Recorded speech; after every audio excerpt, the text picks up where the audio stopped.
c'est l'école de la mixité sociale et cela est possible. Exemple concret. Marie-Noëlle Lindemann, merci d'être présente ce matin pour ce colloque. Banlieue pour un électrochoc républicain. Y a-t-il des territoires oubliés selon vous? Alors, je trouve que j'ai une expérience assez longue. Pardon? Oui, d'accord.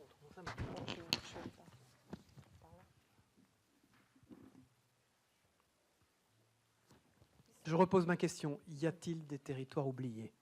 Oui, alors justement, je pense que c'est pas tant qu'il y ait des territoires oubliés que d'analyser le fait que les banlieues, comme d'ailleurs certains territoires ruraux ou éloignés, se trouvent être révélateurs de la gravité de la crise républicaine que l'ensemble de nos sociétés fonctionne. Quelque part, c'est la partie visible de l'iceberg. Parce que je ne crois pas que les problèmes qui s'y trouvent soient radicalement différents de ceux qui existent dans la société française. En revanche, ils sont exacerbés pour diverses raisons. Et la première des raisons, c'est qu'il y a une crise profonde de l'idée d'égalité dans notre pays. Les inégalités territoriales ont explosé, et c'est vrai entre les métropoles et les zones périphériques, c'est vrai à l'intérieur des grandes zones urbaines, avec cette ségrégation territoriale radicale qui s'exprime. D'abord, je voudrais dire, j'entends souvent, il y a des gens assignés à résidence. La réalité, c'est qu'il y a beaucoup de turnover dans les banlieues. On a énormément de turnover. Et ce turnover, il est aussi significatif qu'une partie des gens ont de la promotion sociale et que comme les pauvres de notre pays sont de plus en plus pauvres, ceux qui arrivent sont de plus en plus pauvres. C'est-à-dire, quelque part, ils servent de sas à l'évolution des parcours des personnes. Et donc, je dis ça parce que on entend souvent, avec tous les millions qu'on met, non, d'abord, c'est pas tous les millions qu'on met, ça vous l'avez parfaitement dit et c'est juste. Et deuxièmement, c'est pas vrai qu'il n'y a pas... Alors évidemment, il y a dans les quartiers des personnes qui, elles, ne tournent pas beaucoup, ou voire jamais. Mais néanmoins, deuxièmement, il y a des talents considérables. Et il y a bien sûr nos joueurs de foot, mais il y en a plein d'autres. Franck a été dans sa jeunesse dans un quartier, j'ai vécu dans un quartier aujourd'hui considéré comme prioritaire. Et il n'y a pas simplement l'ancienne génération. Je connais, puisque je suis un peu plus âgée qu'un certain nombre d'entre vous, je connais des jeunes qui étaient dans les quartiers qu'à l'époque on commençait déjà à dire prioritaires, qui sont aujourd'hui de la haute responsabilité de la fonction publique ou de notre République dans le public et dans le privé. Donc cette thèse je le dis parce que la réalité n'est pas celle que l'on veut.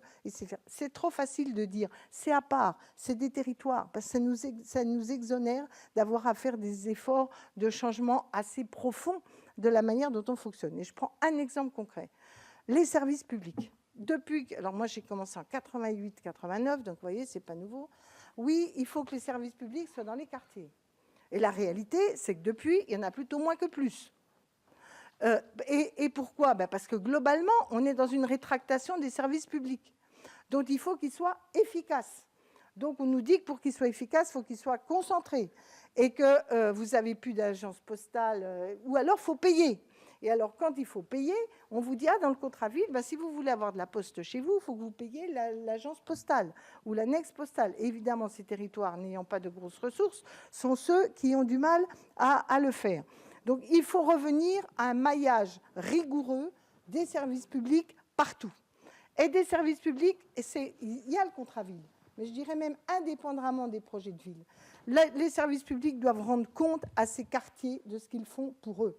J'ai fait un rapport au Conseil économique, social et environnemental qui avait été voté à l'unanimité où je disais tout service public doit dire ce qu'il fait tous les 3 ans dans ces quartiers pour avoir ce rattrapage républicain, car manifestement, il y a besoin de ce rattrapage républicain. Deuxième chose, dans les services publics, l'école. Il faut parler aux gens de ces quartiers pour leur dire que... Alors moi, je suis contre la théorie du premier de cordée. Je suis à la fois pour la promotion sociale de ceux qui, dans ces quartiers, ont des diplômes et qui, à cause du racisme et de la ségrégation, là, il y a un combat politique, idéologique. On ne peut pas accepter que dans ce pays, le racisme reste aussi larvé. Ce n'est pas parce qu'il y en a ailleurs en Europe que nous, on doit accepter que ça fonctionne. On ne peut pas accepter de ne pas avoir des politiques offensives contre les ségrégations ethnico-sociales et contre la discrimination de fait. Donc ces sujets-là, il faut les affronter parce que ces banlieues la vivent plus que tous, mais c'est vrai partout. Idem, il n'y a pas plus de gens radicalisés qui vont vers Daesh dans les quartiers qu'il n'y en a ailleurs. Là même, les chefs de ces réseaux ne viennent pas des quartiers. La plupart du temps, les plus dangereux ne viennent pas des quartiers. Toute cette espèce de fantasme qui vise à exonérer la société de ses crises profondes, ce truc. Alors, deuxième proposition concrète. Là, je propose que tous les services publics rendent compte devant les quartiers et par un rapport qui soit collectif sur ce qu'on fait dans les quartiers et en premier lieu l'éducation nationale. Moi, j'ai vu des procureurs venir dans les quartiers expliquer la politique de la justice dans l'Essonne, de quelle était l'attitude du procureur devant les délits. Parce qu'après, tout le monde veut mettre tout le monde en prison. Dès qu'il y a un problème, il faut hiérarchiser les choses. Mais je n'ai jamais vu de recteur d'académie, et moi je suis enseignante de trucs, venir dire aux habitants des quartiers, vos enfants sont notre avenir. Nous, l'éducation nationale, voilà la stratégie qu'on a pour les rattraper. Parce que ce n'est pas vrai que c'est simplement le début, c'est bien. Moi, je félicite qu'on ait dédoublé les classes.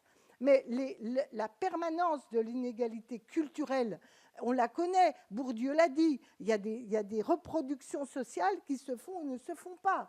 Et donc, si le recteur d'académie ne vient pas dire on a une stratégie, nous, à l'éducation nationale, pour aider à rattraper l'injustice scolaire, pour réussir que chaque enfant trouve sa place au mieux de ce qu'il peut faire, s'il n'y a pas cette parole. Moi, quand j'étais petite, à l'école, on m'a dit, Marie-Noël, si tu réussis à l'école, tu vas réussir. J'étais de milieu modeste. Et vous êtes devenue ministre. Je ne l'entends plus. Je ne l'entends plus venant, pas des instituts et des profs, des institutions de l'éducation nationale. Et je termine par ce qu'a dit Caner sur l'éducation populaire et la culture.